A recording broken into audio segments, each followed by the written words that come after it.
He has a reputation for being really sullen and stubborn and moody and difficult to work with. He once said in an interview that he loved the Betty Davis quote, "You're nobody until you're difficult." So I think he really embraced that. He also, I think, in addition to embracing it, he also sort of pokes fun at it at the same time. He's aware that he has this reputation. And while I think he's pleased that he has this reputation, he's not above poking some fun at it at times. But yeah, he's not a guy who's got a lot of people saying a lot of great things about him as a person. Everybody will agree he's a great player, but he has really fostered this reputation as a volatile, cantankerous character who was notorious for playing practical jokes on members of his own band and things like that. And I think, the other thing, we have the clip for this, but one of the legendary stories was when he and Deep Purple were performing at the California Jam in 1974, where Ritchie had it written into the contracts that Deep Purple would go on at dusk and be the first band on the bill that had lighting. And it was a big festival. It was like 300,000 people there. And they were supposed to go on at like 8 or 9 o'clock when the sun was going down. And of course, these things, that the way they're run, it's always a shamble. And all of a sudden, around 6 o'clock in the evening, ABC television is telling them, "You got to go on now." And Ritchie said, "No way." And he was not about to budge. He locked himself in his trailer. And they pounded on the doors, and they tried to get the other bandmates to get him to go on stage early, and he just was not having it. And when you know the backstory, I kind of understand why he did this. For years, I didn't hear the backstory. For years, it's just like Ritchie went apocalyptic at the Cal Jam, and no one really knew why. But when he did a video series in 2015, like a DVD of his own career, he explained a lot of things in a lot of contexts that had never been explained before. And he tells the story. You can find this on YouTube. Just, go to YouTube and search for Blackmore at Cal Jam. Yeah. And you can see him explaining why that day went off the way it did. And it was funny because at the end of this thing, I was like, I don't blame him for doing what he did now, because he had really not wanted to play that show at all. He was against doing big festivals. He said they're always terrible. All of these things, he said they're always a nightmare. And then he said, the only way I'm doing it is if we have it in our contract that we're going to go on at dusk and be the only band that, the first band that has lights. And that's why he agreed to do it. And then they were trying to get him to do it before that. Why? And because the show was running ahead of schedule. Right. And it was ABC. The network ABC in America was filming this thing live for television, and they had like 2.5, 3 hours of dead air on waiting for the next band to come on because Blackmore wouldn't come out of his trailer. And he finally goes on stage. They finally go on stage as the sun is setting down, when he said he would. And at a certain point, he was obviously still pissed off. But at a certain point, the cameraman started getting too close to him. They had this big TV cameras that were, on dollies. They were like, bigger than a person, 1970s era television cameras on wheels and stuff. And it started getting too close to him. And they had told the cameraman prior, stay out of his way. Don't get too close. But the cameraman didn't listen. So at a certain point in the show, Blackmore finally goes off. And he takes his strap and he beats the crap out of the camera. And it's all caught on film.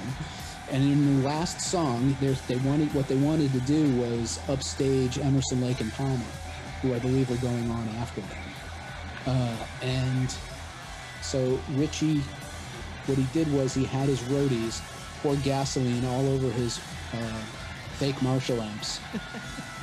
And he was going to have them set on fire. And it was going to be this dramatic looking thing, the kind of, spectacle that you got at Woodstock with Hendrix, burning stuff and Townsend smashing his guitars and stuff. But they put too much gasoline on the amps, and they didn't just catch fire, they kind of blew up. Yeah. And they blew a hole in the stage. And Ian Pace, the drummer, his glasses went flying off of his head. I think somebody got singed or something like that. You see Glenn Hughes running out of the smoke towards the front of the stage. It was a big conflagration, and this is the end of the show. The amps are on fire. The stage is blown up. There's a big hole in the stage, in the floor of the stage. They've destroyed the thing, and I think, if I remember correctly in the story that Ritchie was telling, he said, like, the manager was kind of like standing in front of the monitors so the ABC people couldn't see what was going on stage. And the police and fire departments start coming out to see what's going on and raid the place, basically put out the fire and raid the place. And of course they're stuck in the traffic of a huge festival show. They can't get there very fast, and the bands had to have been helicoptered in and out. So while the police were trying to get there, Ritchie and the band, they jumped on a helicopter and got away.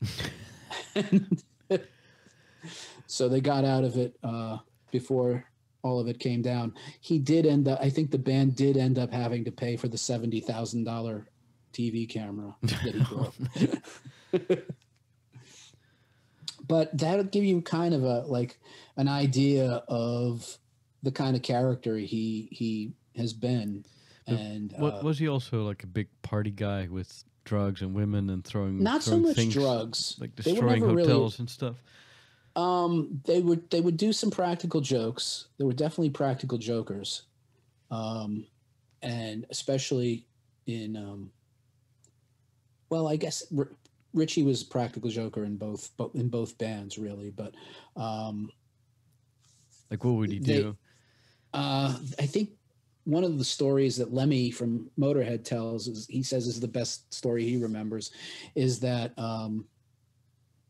there was one guy who was like part of the management entourage or something like that in the band, and I think he got so wasted or something like that they stripped him naked and drove him out to the countryside, and he found himself like naked in a car like 100 miles away or something like that. Or there was a case where they taped a guy's mouth shut and tied him up, and they basically hung him over the stage for a while.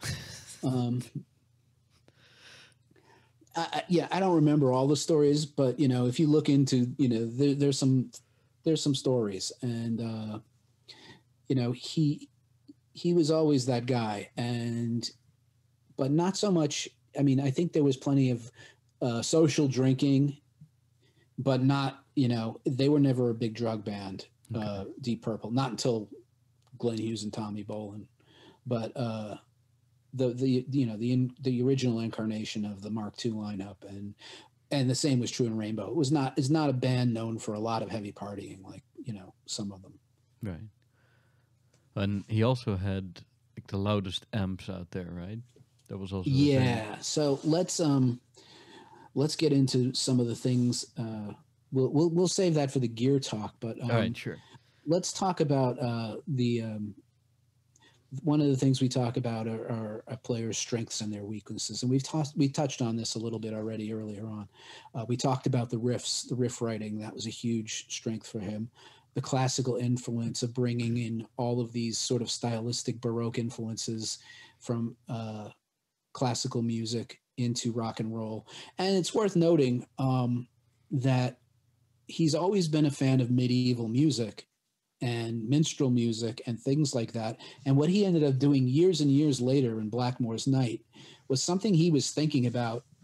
There's interviews from like 1978 where he's talking about wanting to play some of that kind of music at some point. And I think when he finally burned out on, heavy classic rock, he wanted to go into that direction. And that's where he's been for the last few decades of his of his playing life. I think he's 75 now or something like that, and he's, you know, he has this band called Blackmore's Night with his wife, and they go around, they play these festivals, these medieval festivals and things, and you know, there's a degree of popularity he has with that. Most of the people I know aren't that interested in that aspect of his music, but it seems to have made him, both the wife and the project seem to have made him a kinder and gentler Ritchie Blackmore than what he was as a young man, I think. They're still cranking out albums, right? Yeah, they do. They do. So we talked about the classical influence, we talked about the blues influence, and you know, you'll hear the blues influence in a lot of the Deep Purple stuff. It's really sort of, if you think of the two different bands, Deep Purple and Rainbow, there's a lot more of the blues stuff in the Deep Purple side, and there's a lot more of the classical stuff in the Rainbow side.